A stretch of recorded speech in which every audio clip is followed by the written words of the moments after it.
So the order's set here in Soldier Kings for the fall turn. Prussia's decided to go first, primarily so that they can get their reinforcements in place before the Austrians get theirs in place and maybe drive the Austrians back.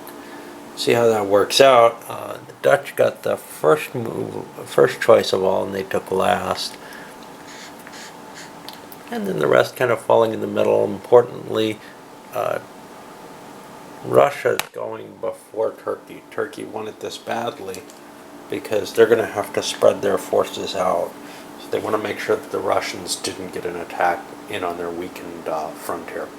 Alright, well, I'll start with the Prussians and we'll see what happens. So the Prussians gathered all their forces here in Saxony, and 1, 2, 3, 4, 5, 6. Even though they took it, the Austrians withdrew when the Prussians paid for an attack. They just didn't want to suffer those losses. Even though they took it, there's still going to be one piece over the amount that they need to supply themselves. The Russians were able to stay here in Volhynia in order and still be in supply, and we knew that.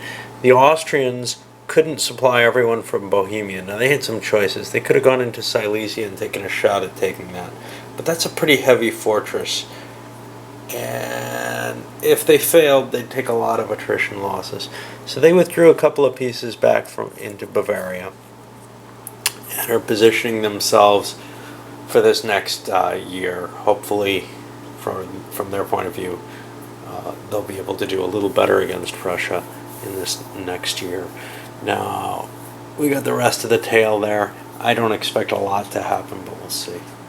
Okay, so finishing up the Dutch, ran Spain onward. Spain managed to capture Louisiana from the French. I forgot about the Austrians. They launched their Indian army into Madras. It's under siege. They didn't take it, but they destroyed the entire British army. So now Austria is kind of in a position where they're working with the French at this point. And they'll probably come to a formal alliance during the winter so that they can work together a little bit better. Let's see who else. Well, the Turks spread their forces out. The French pulled up to face the English. They've had some negotiations with the Spaniards. Look, we lost Louisiana. Gascony's not really a safe place for an invasion to be launched. How about you consider not being so anti-French? Maybe we can come to some kind of arrangement where you can gain something against the English. That's a hard call, though. Spain is kind of still wanting to see what they can get and where. The English, the French also continued their siege in New England. That didn't get them anywhere. The English didn't have much to do. They continued their siege of the Netherlands. They're pretty much becoming more and more keyed in the anti-Austrian side. They moved more forces into place in Hesse to get towards there. And the Dutch tried to avoid making themselves noticed still. Alright, we're going to go into the winter phase, and I should probably take care of this. First thing is winter attrition. Let me see if I can find... we got an order here. In winter attrition, what's going to happen is I'm going to be counting everywhere where there are units. So for example, here there's 3 units. This can support a base of 3, but because it's a home area completely under my control, it can support 9. They're fine. I'm going to have to do that with every area. And the most interesting place is actually right here. 1, 2, 3, 4, 5, 6, 7. They control it, so it can hold double, which is 6. So they have to take a step loss. And I think 2-1 is the smallest they have there. So one of these units takes a quick stop loss. Alright, and everyone else I think I got into, well, these guys aren't 1, 2, 3, 4. And take an Indian step loss as well. Alright. And I think that's all of those. Now we go to the maintenance phase, and every army has to be paid for. Now what's interesting here is there doesn't seem to be a phase to gain the money. I'm assuming that happens in the maintenance phase. Gotta look back here and see where that's covered. Each player expends them. See, resource and manpower comes below that on here. Of course, it doesn't exist here.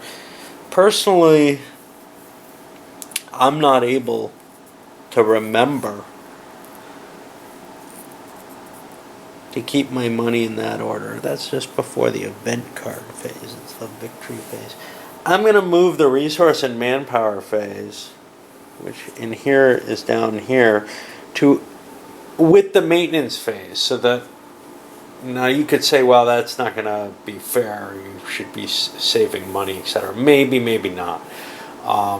For me, the point is, I simply will not be able to remember. My armies will disintegrate every turn like they would this turn. So, I'm going to deal with that. And with that, I'm going to be counting every single province that someone owns. So, for example, I have to look at every French province. Oh, look, 2 money and 3 manpower, plus 2 money and 3 manpower. There's no little numbers to cheat by or the like there are in, say, Empires and Arms, or just about any other game that has this kind of counting in it. So I'm going to have to count province by province with every country, and I'm sure that's going to be fun to watch, so I won't video it. After that, I have to pay maintenance for the units, and the maintenance for the units is just 1 resource, 1 manpower.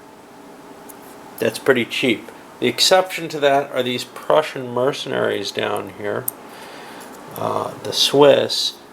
Those cost 5 money to maintain, no manpower. That's the cost that they were to create. At the same time as I'm doing that, I may want to consider counting the victory points, which is based on the resources that have been conquered.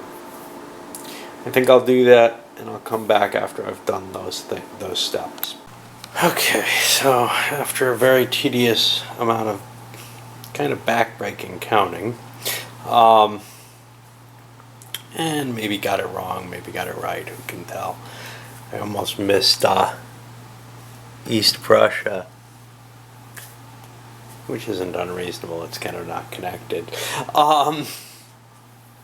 But yeah, so money was counted for all the provinces, and then all the troops were counted, and each one had 1 money and 1 manpower expended for it. This is kind of what we see. Manpower is low for a couple of countries. Prussia's low on both, really. Russia's low on money. Turkey's low on money.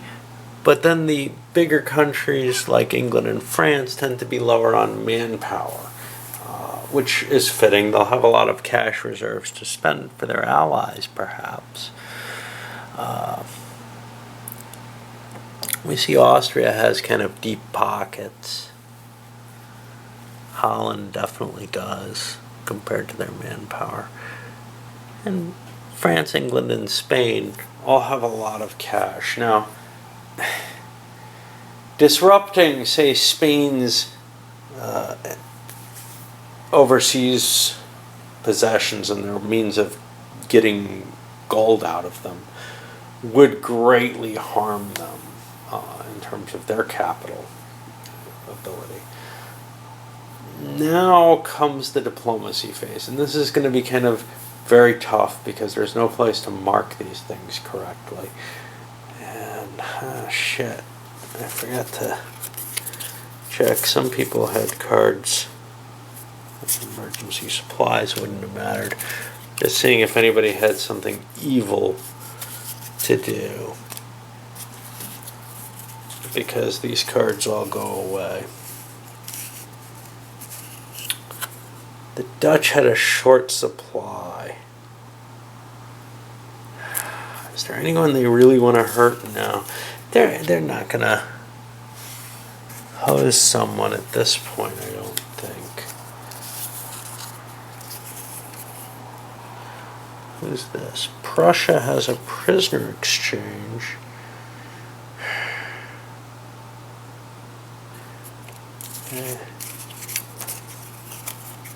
Don't really feel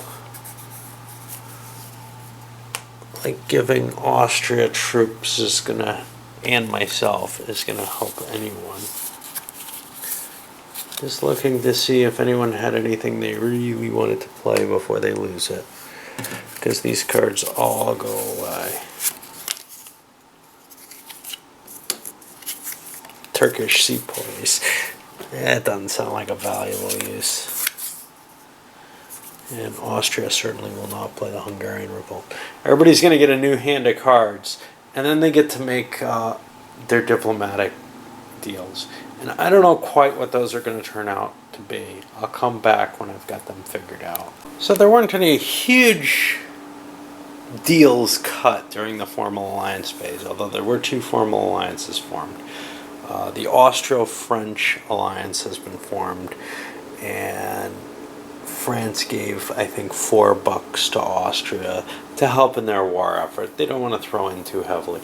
And an Anglo-Prussian alliance was made. Prussia needs cash badly. They sold their Swiss mercenaries for $10 to the English. That gives the English a sort of a power here in Italy that they may be able to leverage. France and Spain also came to kind of an agreement, although no real deal was cut. The Spanish have Louisiana. France is willing to allow them to hold on to it, and they just kind of agree not to make this crossing of the Pyrenees. It's a dangerous thing for whoever tries it anyway, and to leave each other's colonies alone. The Spanish say, well, yeah, we may do that. It's unlikely we're going to be hitting French colonies here in the Caribbean, but we see Belize and we see things like Virginia, and we consider, maybe we can take things from the English because they're getting knocked out in a lot of ways. The victory points, after counting them up, Spain is up 3 because of Louisiana. Prussia's up 3 because of Saxony, and France is down 3 because of Louisiana. Now, Spain needs 15 to win, and Prussia also needs 15 to win. So we're a long way from that kind of automatic victory. We're here in the winter right now. Anyway, ready to start 1757. This is taking a long time. Not so much because the game is long, and in fact, if there were better player aids or maybe sheets to keep track of the income, etc. on, and those would be easy enough to make, I think it would feel a lot easier to play. But it's not that it's a hard game, it's just, it's hard for me to face. I come to it and I say, I really don't know if I want to do the next, campaign turn or whatever. And I'm not quite sure why. I think the event cards are a big part of that. Same effect as with the CDGs, where, I got to look at so many different things to make up my mind what I'm doing. It's just not as pleasant as it could be. However, without them, there wouldn't be much flavor to the game at all. So it's kind of a mixed bag. I think it would play a lot better because there aren't really a lot of hard decisions in it. I think it would play very well multiplayer. I think solitaire, it's a little too many things with not enough focus on one player at a time. All right, well, I'm going to move into spring of 1757. We got a bunch of navies and a few armies coming in there. And we'll see what happens, and I'll load this one up.